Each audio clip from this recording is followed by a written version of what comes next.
Tun M bantutkan rancangan pembangkang. Pakatan Harapan Ugut putus hubungan dengan Amanah. Siasatan pada Anwar terdapat campur tangan politik. Kita buat PKP untuk apa? Soal Najib.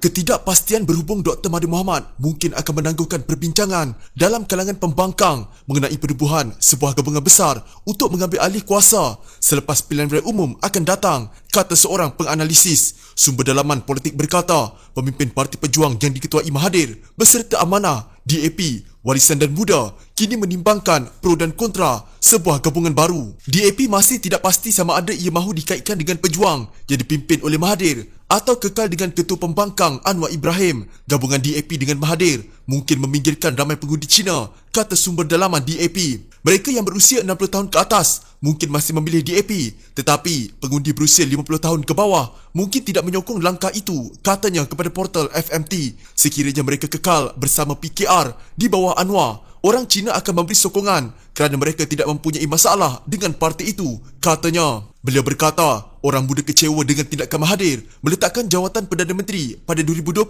dan ramai yang percaya undi mereka tidak dihormati. Beliau berkata, bagi Amanah pula, parti itu masih berpecah dengan beberapa pemimpin menyokong Mahathir dan selebihnya menyokong Anwar. Sekiranya Amanah membenarkan Pejuang menggunakan logo mereka, parti itu tahu bahawa ia hanya akan berjaya sekiranya parti lain turut menyertai gabungan tersebut. Pejuang yang mempunyai 4 ahli parlimen dan gagal didaftarkan sebagai parti politik baru-baru ini berkata pihaknya mungkin akan bertanding dalam pilihan raya akan datang dengan menggunakan logo Amanah. Timbalan Presiden Pro Tem Pejuang Marzuki Yahya mengesahkan perkara itu. Pemimpin Amanah juga mengesahkan idea itu dikemukakan, tetapi belum ada perbincangan rasmi mengenai perkara tersebut. Sumber itu berkata, Warisan akan mengikut Mahathir. Mereka akan menyokong Mahathir dalam PRU15 dan bagi Muda, mereka menggesanya. Katanya kerana Muda dipimpin oleh Syed Saddiq Syed Abdul Rahman yang dianggap sebagai anak emas Mahathir dalam gabungan Pakatan Harapan. Penganalisis politik Awang Azman Pawi berkata, 4 parti politik dengan penyokong akar umbi terkuat adalah PKR, UMNO, DAP dan GPS. Mereka mempunyai pengalaman dan sokongan akar umbi.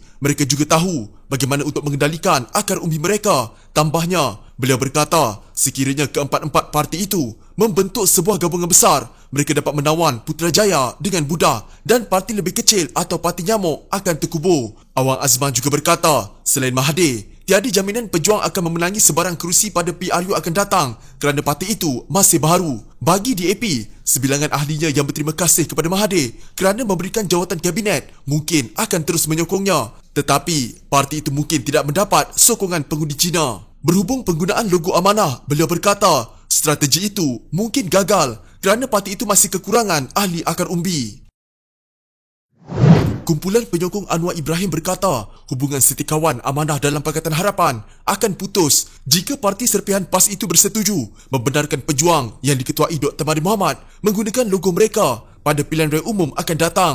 Setiausaha Otai Reformis Abdul Razak Ismail berkata, jika itu keputusan Amanah, maka secara automatik dalam PRU akan datang, Pakatan Harapan akan diwakili PKR dan DAP dalam menghadapi Perikatan Nasional, Barisan Nasional. Amanah berisiko hilang masa depan politik dan hilang semua kerusi yang ditandingi jika mereka menggunakan logo Amanah yang tidak dikenali rakyat. Secara logiknya Amanah bakal menempah maut ditelan oleh Barisan Nasional, Perikatan Nasional di kerusi yang ditandingi mereka. Kita hairan bagaimana Amanah sanggup memperjudikan masa depannya hanya untuk membenarkan Mahathir dan pemimpin Pejuang mempergunakan pentas parti itu. Pemimpin Amanah turut dikhianati Mahathir apabila beliau meletak jawatan Perdana Menteri tahun lalu, katanya kepada portal FMT. Beliau berkata, langkah Amanah mahu menggunakan logo sendiri bersama Pejuang akan merugikan Pakatan Harapan kerana bakal kehilangan 15 hingga 20 kerusi yang dimenangi parti itu dalam pilihan raya lalu. Abdul Razak berkata, jika Amanah mahu kekal relevan, ia perlu melupakan hasrat membenarkan kumpulan Mahathir menggunakan logo mereka. Katanya,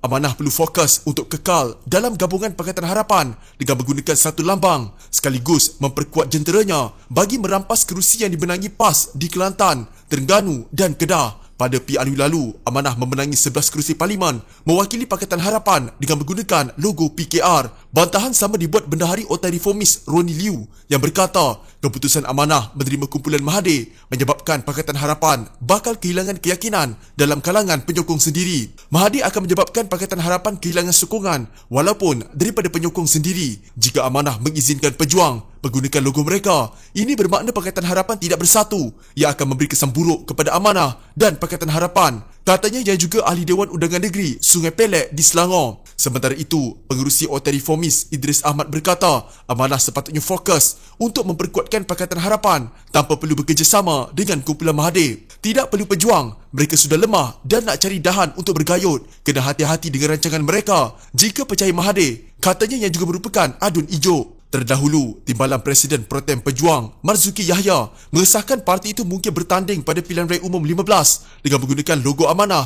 jika pendaftarannya tidak diluluskan oleh Jabatan Pendaftaran Pertubuhan Malaysia JPPM. Berikutan itu, Amanah juga mengesahkan bahawa idea itu ada dikemukakan kepada parti itu tetapi belum ada perbincangan rasmi mengenainya. Ahli Parlimen Selayang William Leong mempersoalkan apakah terdapat campur tangan politik di sebalik tindakan polis menyiasat pemimpin pembangkang Anwar Ibrahim. Siasatan berkenaan berhubung kenyataan Presiden PKR itu yang meminta ahli-ahli Parlimen mengemukakan petisyen kepada Yang di-Pertuan Agong bagi membatalkan pengisytiharan darurat. Portal berita Malaysia Now sebelum ini melaporkan siasatan itu berikutan laporan polis yang mendakwa Anwar mempersoalkan kuasa Yang di-Pertuan Agong. Dalam satu kenyataan, Leong berkata dia melihat tidak ada sebab yang munasabah bagi siasatan itu dijalankan. Tidak ada apa-apa hasutan yang dikatakan oleh Anwar. Tambahan pula, gesaan Anwar jelas termasuk dalam Seksyen 3-2 Akta Hasutan 1948.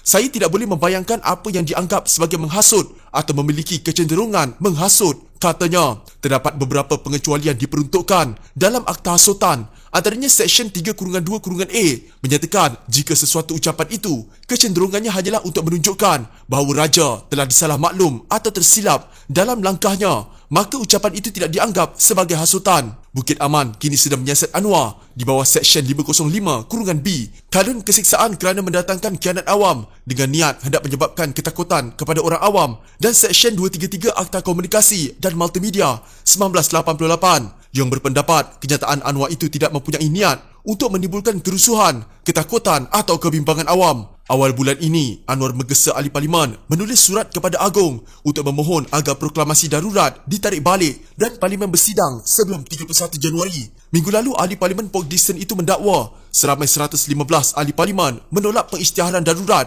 yang jumlahnya lebih daripada separuh ahli parlimen di Dewan Rakyat. Dia juga memohon deklarasi dari mahkamah bahawa nasihat Perdana Menteri kepada Yang di-Pertuan Agong untuk menggantung parlimen dalam tempoh darurat adalah tidak mengikut perlembagaan.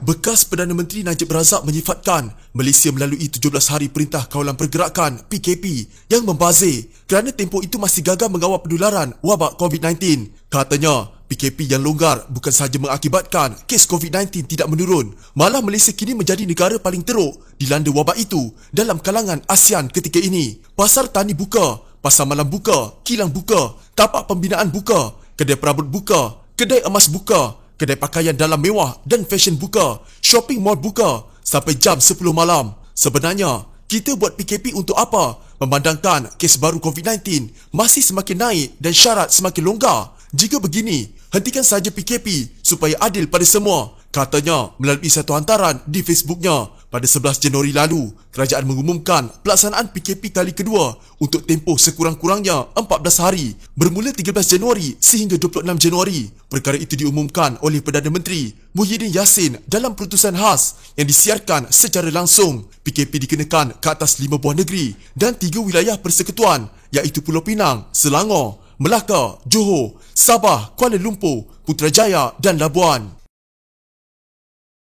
Jika anda mempunyai gejala seperti demam, batuk dan sesak nafas, jangan berlengah untuk terus ke klinik atau hospital bagi menjalani ujian saringan. Bersama kita tangani wabak COVID-19.